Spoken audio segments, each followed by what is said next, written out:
In 1966, the most prestigious motorsport in the world, Formula One, changed its rules overnight. They doubled the maximum engine capacity from 1.5 litres to 3 litres. The biggest car manufacturers on the planet panicked. Ferrari spent millions developing a massive V12. Honda built their own exotic V12. British Racing Motors built a bizarre, incredibly complex H16.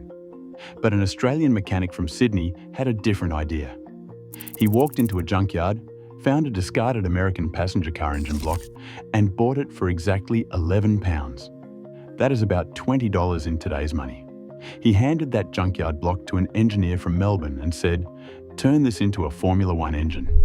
What happened next is the greatest underdog story in the history of motorsport. That 11-pound junkyard engine didn't just compete against Ferrari and Honda, it destroyed them. It won the 1966 Formula One World Championship. And then, just to prove it wasn't a fluke, it won the championship again in 1967. This is the story of the Repco Brabham V8. It is the engine that put Australia on top of the world, powered the only driver in history to win a championship in a car bearing his own name, and was then completely forgotten by history. In December 1965, a single vote at the FIA General Assembly sent shockwaves through Formula One. The new rule doubled engine capacity to 3 litres, slamming the door on the old 1.5-litre era. Suddenly, the sport's richest teams were forced into a spending frenzy. Ferrari poured over £1.5 million into a brand new V12.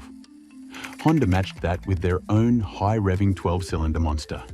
BRM gambled on a twin crankshaft H16, burning through more than £1 million in development.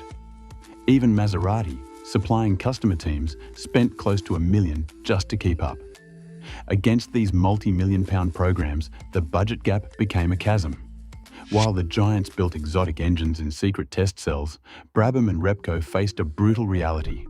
They had a fraction of the money, almost no time, and no margin for error. In this new Formula One, the cost of failure was measured in millions, and the clock was already ticking. Jack Brabham's story begins far from the marble floors of Maranello. Born in 1926 in Hurstville, a working suburb of Sydney, he learned engines by getting his hands dirty, first in his father's garage, then as a Royal Australian Air Force mechanic during the war. There was no money for fancy tools or spare parts. There was just a sharp mind and a stubborn insistence that things should work and keep working. That attitude carried him from local dirt tracks to the heights of Grand Prix racing. With Cooper, he helped turn the rear engine layout from a curiosity into a world beater, winning back-to-back championships by 1960. But Brabham wanted more than just a seat. He wanted control.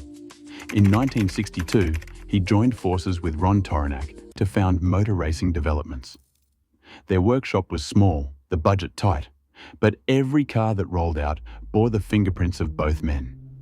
Brabham wasn't just the driver. He was the chief mechanic, test pilot, and sometimes even the man sweeping the floor.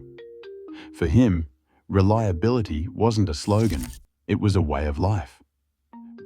Repco was not an automotive giant. It was an Australian parts supplier, known for pistons and bearings, not for taking on Europe's best. But in 1965, Jack Brabham brought Repco a wild proposition. Build a Formula One engine, fast, and do it on the cheap. The heart of the plan was an Oldsmobile V8 engine block, bought from a Melbourne scrapyard for just £11. That is not a myth. There is an invoice in Repco's technical news, stamped and filed, showing the exact sum. Phil Irving, the engineer behind the legendary Vincent Black Shadow, signed on to lead the project. He did not commute. He moved into a tiny flat right above the Repco shop, sometimes sleeping beside his notes and tools. With almost no money and barely a year to work, this oddball alliance set out to beat Ferrari with what most teams would have called junk. The only luxury was time measured in weeks, not years. 51 weeks. That's all Repco and Brabham had to turn a scrapyard Oldsmobile block into a Formula One engine. Every step was a gamble, no time for second guesses, no money for backup plans. Phil Irving's team stripped the American block to its bones, sleeved the cylinders, and machined a new forged steel crankshaft, all in-house.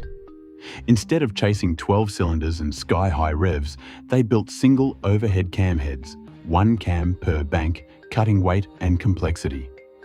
The dry sump oil system, a detail borrowed from endurance racing, kept the engine cool and reliable through hours of flat-out running. The final RB620 weighed just 160 kilograms and made 310 horsepower on the dyno, down on power, but up on intelligence.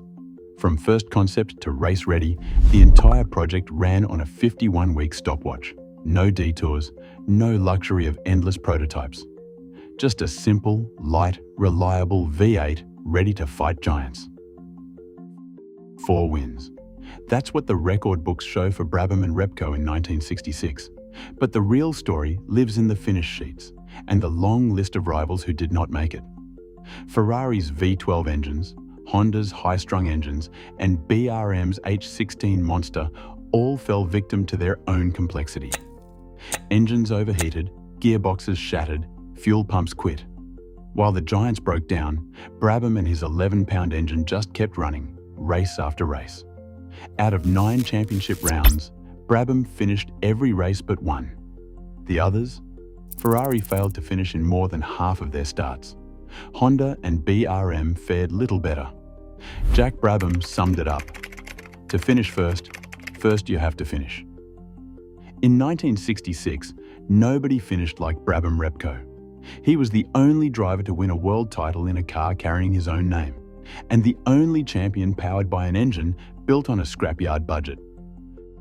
By 1967, Repco rolled out the RB740, squeezing out nearly 340 horsepower, still down on the latest rivals topping 400 horsepower.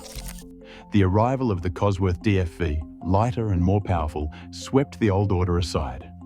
Today, Brabham's BT19 sits quietly in Melbourne's National Sports Museum. Its engine, once an 11-pound gamble, now a piece of history, proof that sometimes the simplest idea leaves the deepest mark.